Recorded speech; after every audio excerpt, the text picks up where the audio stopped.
Okay, good evening, friends. So today is 16th of March 2021, and today I choose a topic called Varanasi, and subtopic is death. Okay, so the dimension of this series is death. We conducted start a series on Varanasi, and this is seventh part in that direction. And dimension of today's subtopic is death. Okay, see, death is one thing which is surely happen in everyone's life. Okay, be it male, female, any geographical region, any religion, any philosophy, any thought, whatever you believe in, death is a process which happen in everyone's life. So it is very important that some dedicated people conduct this process very responsibly and dedicate their whole life in understanding these systems and applied that in other people's life. Okay, see, when we try to solve problem, our first priority that problem must affect maximum number of people. So death is a topic which affect not maximum number of people, it affects everyone. Okay, so it is very significant, and and now problem in the world is that most of the people live their life so badly and also die in a bad state. Okay, that means people have to die joyfully. They have to live their life in a joyful manner and also die joyfully. Okay, even if you do not live your life joyfully, you have to die joyfully, and there are certain methods, certain practices and rituals through which you can die joyfully. Okay, so many number of people have to dedicate their life in that direction, so that from birth till death, people conduct their life in a beautiful and a good manner. That means they live their life joyfully, and when death comes, they also, what can I say, when death comes, they also die joyfully. Okay, many religion practices different rituals and practices of death. Like in Hinduism, people burn the dead body. In Islam, people bury them. In Christianity, also people bury them. In Buddhism, people, what can I say? Like in case of Buddha, I do not know that religion very deep. So I see stupa of Buddha. Okay, so people say in between the stupa, ashes of Buddha is kept. Okay, so what I trying to say is that many different religion practices different ritual through which they conduct the process of death. Okay, so my point is that many responsible and conscious beings have to sit together and through come out to a process through which people benefited to this process. That means they die joyfully. Okay, so I found till now Hinduism is the oldest religion, and also the way they conduct this process, the death process, is also very sophisticated and were also very complex and very science. The core of this that process is involved in science. Okay, that means each and every aspect of death have some or other dimension related to science.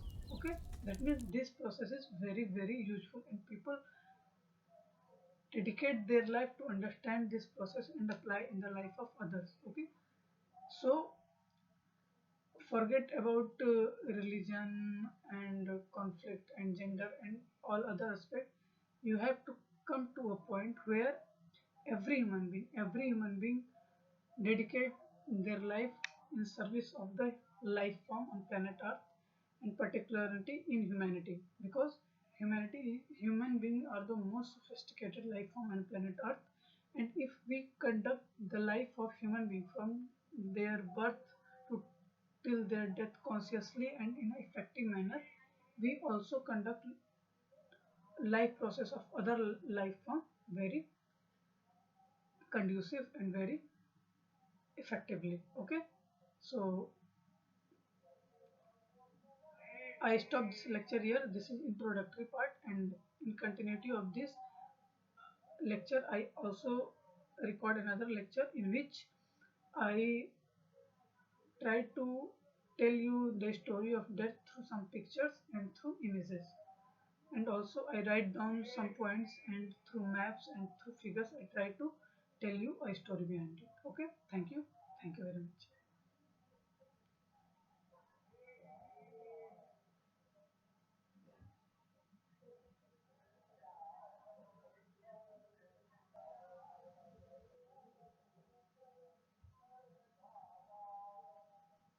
So now I show you some pictures related to death, and through this picture we understand the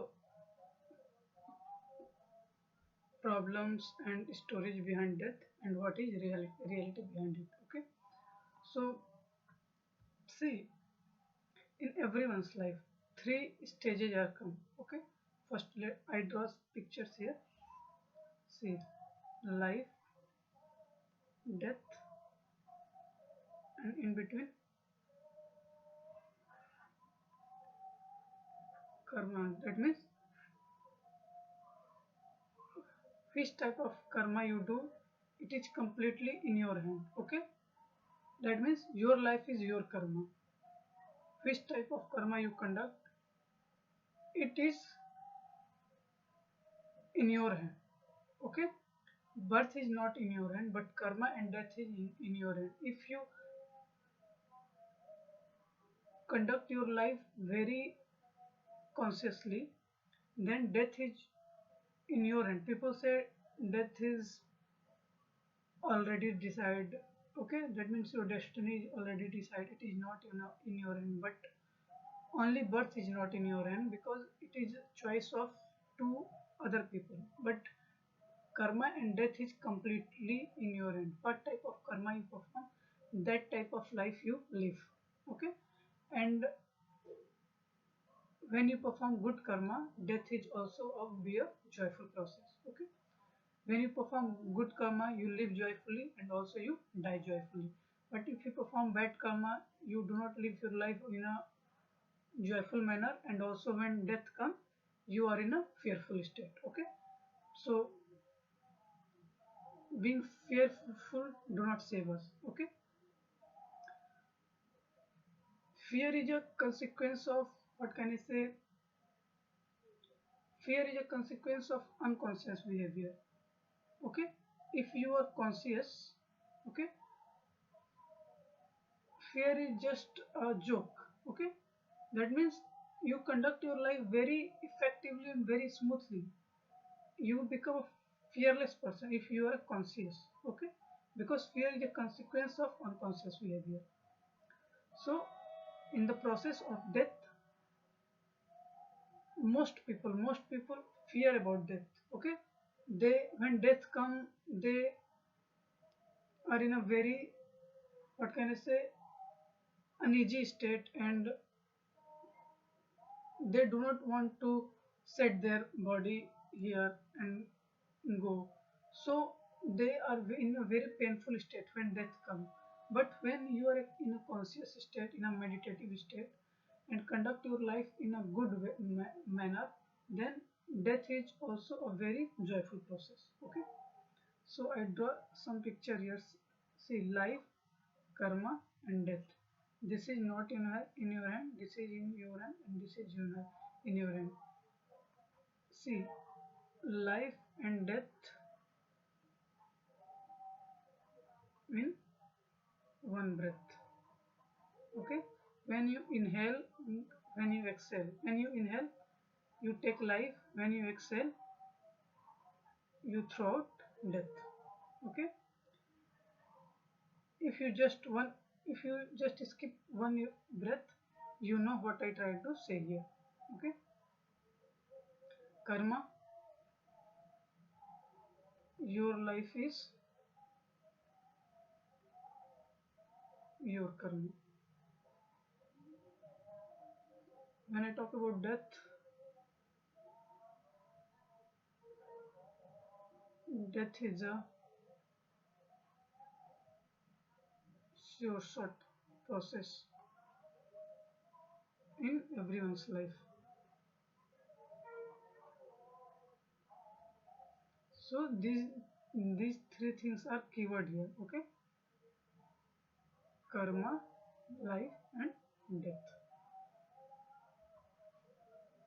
When we experience our life and see how we conduct our life, so let's say somewhere life happen, and of course at some point of time death also happen, but in between that we perform our karma.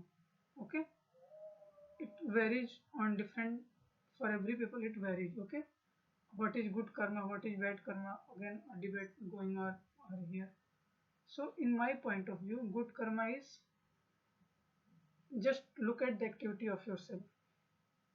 When activity is just focus on yourself, it is not a good karma. If your activity focus on life of as many people as possible, it is a bad karma. So people worship God because God, they think God take care of everyone. That means if you if you are in a state, that means if you consider everything as part of yourself, people consider you a God. Okay, and this experience come in you only when you are in a meditative state, or I can say when you are a conscious human being. Okay, so what can I say, 10 to 20% people are needed who are very responsible and very conscious and consider each and everything in the cosmos as part of their self, and also practice this thing, not only talk and talk. Okay, they have to practice this thing in real life, and through their activity other people benefit. Okay, so good karma, that means focus is broad. If narrow, if your focus is narrow, not a good karma. If his focus is good and his focus is broad, it is a good karma. And good karma is very much needed because when you conduct, when you do good karma, you live joyfully and peacefully. Okay, and your life become very beautiful. Okay, so karma is very much needed in the world. Good karma is very much needed in the world, and each and every people must understand what is good karma and what is bad karma. A simple trick I give here, that means when you perform your activity, just simply check, is it for benefit of only you or it benefited large number of people. If it benefited large number of people, that means your karma is of good category. If it benefited small number of people, it's not a good karma. So you have to work hard to perform good karmas. Okay, and yeah, death. If I talk about death, that means life exit from your body.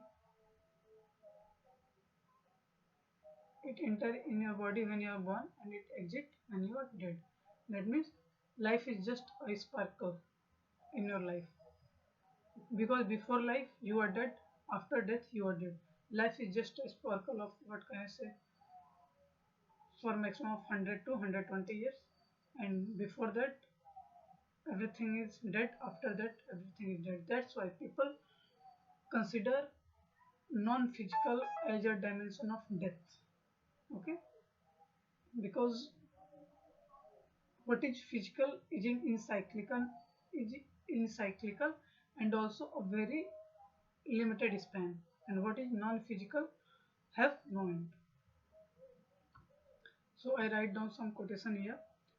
Death is like a final process in the whole process of life. When you conduct your whole life, death is just a final process. That means when you start any activity, the last part of that activity is death. At every moment, life and death happens together. We cannot separate them. Okay. Uh, what I say in the previous slide is that when you inhale means life, you take life. When you exhale, you throw out death. So you cannot separate it. It is not possible that you just inhale and you are not able to exhale. You have to do both these things in alternate. Okay, if you just inhale, you also dead. If you just exhale, you also dead. You have to do both things together. Okay, your life, you as a life also, you are a living dead. Okay, that means